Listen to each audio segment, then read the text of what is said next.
Hello everyone, my name is Suresh Daitule. I'm currently in my third year pursuing a degree in computer science. आज हम देखेंगे AWS infrastructure क्या होता है। AWS जो कि एक क्लाउड प्रोवाइडर है, उसका ग्लोबल इंफ्रास्ट्रक्चर सेटअप, उसके अंदर के टर्मिनोलॉजीज, रीजन्स क्या होते हैं, अवेबिलिटी जोन्स क्या होते हैं, उसमें हम लोग डीप डाइव करेंगे। तो आते हैं, पहला शुरू करते हैं एक ग्लोबल इंफ्रास्ट्रक्चर मैप। ये जो कि एक पूरा वर्ल्ड मैप है, यहाँ पर हम लोग देख सकते हैं ग्रीन से हाईलाइट किए गए रीजन्स को। रीजन्स जो कि एक बड़ा एरिया होता है, ग्लोबली स्प्रेडेड एरिया होता है, जिसके अंदर AWS अपने सर्वर्स रखता है all across the world. So India में हम लोग देख सकते हैं दो ग्रीन डॉट से, यानी कि दो रीजन से, मुंबई और हैदराबाद। वैसे ही यूएस में इतने सारे रीजन है। इसको ही अगर हमें और विजुअलाइज करना है तो हम देख सकते हैं, यहाँ पर देखो, एशिया में, इंडिया में मुंबई एक रीजन है और एक हैदराबाद है।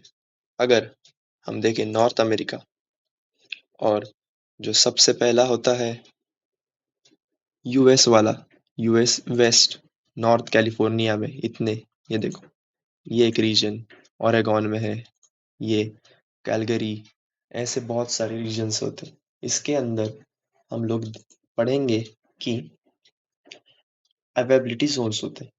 अब इंडिया इंडिया की बात की जाए तो मैंने जैसे कहा कि हैदराबाद और मुंबई ये दो रीजन्स है। उसके अंदर अगर हम अब देखें तो मुंबई जो कि एक रीजन है, उसके अंदर 3 अवेबिलिटी ज़ोन्स है।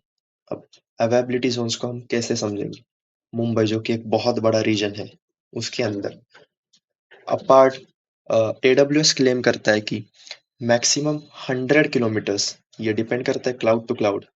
कुछ कहते हैं मिनिमम 200 टू 300 किलोमीटर अगर डिस्टेंस है, अगर दो अवेबिलिटी ज़ोन्स में इतना डिस्टेंस होना मैंडेटरी है। AWS उसको कहता है कि 100 किलोमीटर्स में दो अवेबिलिटी जोन्स है। अब वैसे ही नॉर्थ वर्जीनिया, इसमें 6 अवेबिलिटी जोन्स है।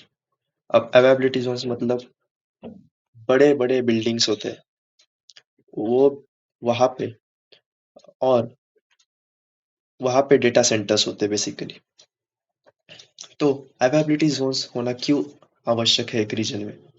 सपोज कुछ नेचुरल कैलेमिटीज आ गई, फ्लड आ गए, बाढ़ आ गई, एनीथिंग, अर्थक्वेक आ गए, तो सपोज ये वाला रीजन, ये वाला एबिलिटी जोन दिक्कत में आ गया, फर्स्ट वाला हम लोग कह सकते, तो AWS का क्लाउड या फिर किसी भी वेबसाइट जो कि AWS पे होस्टेड है, वो डाउन ना हो, इसीलिए हम AWS रिकमेंड करता है कि आप अपने सर्वर्स अलग अलग AW अवेबिलिटी जोन्स में बनाएं।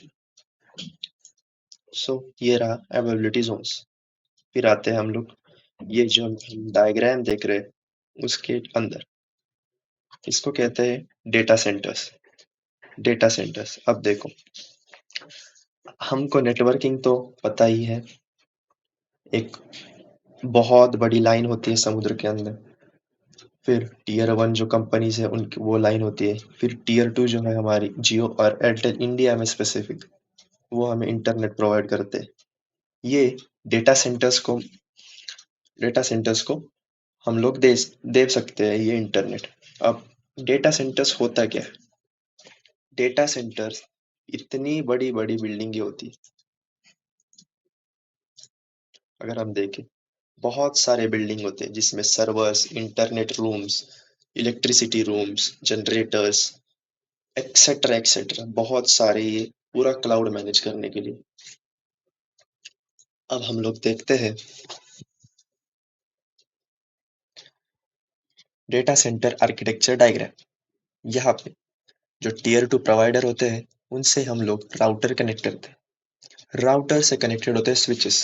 स्विचेस जो कि एक लैन, लोकल एरिया नेटवर्क के लिए डिजाइन होते हैं, वो एक राउटर को कनेक्ट होते हैं, और वो बाकी जो सर्वर से, कंप्यूटर से, उनको सारे एक साथ जोड़ने के लिए स्विच होते हैं, और स्विच फाइनली राउटर को जुड़ाते हैं।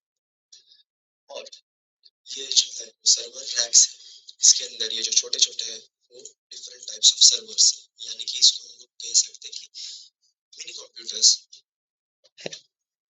फिर कुछ-कुछ क्लस्टर्स होते हैं, 2-3 सर्वर्स एक साथ एक क्लस्टर करते हैं, जिनको हम लोग कंप्लीट डेटाबेस कम्युनिकेशन के लिए वो सर्वर आपस में बात कर सकते हैं। फिर एक सिक्योरिटी के लिए फायरवॉल होता है।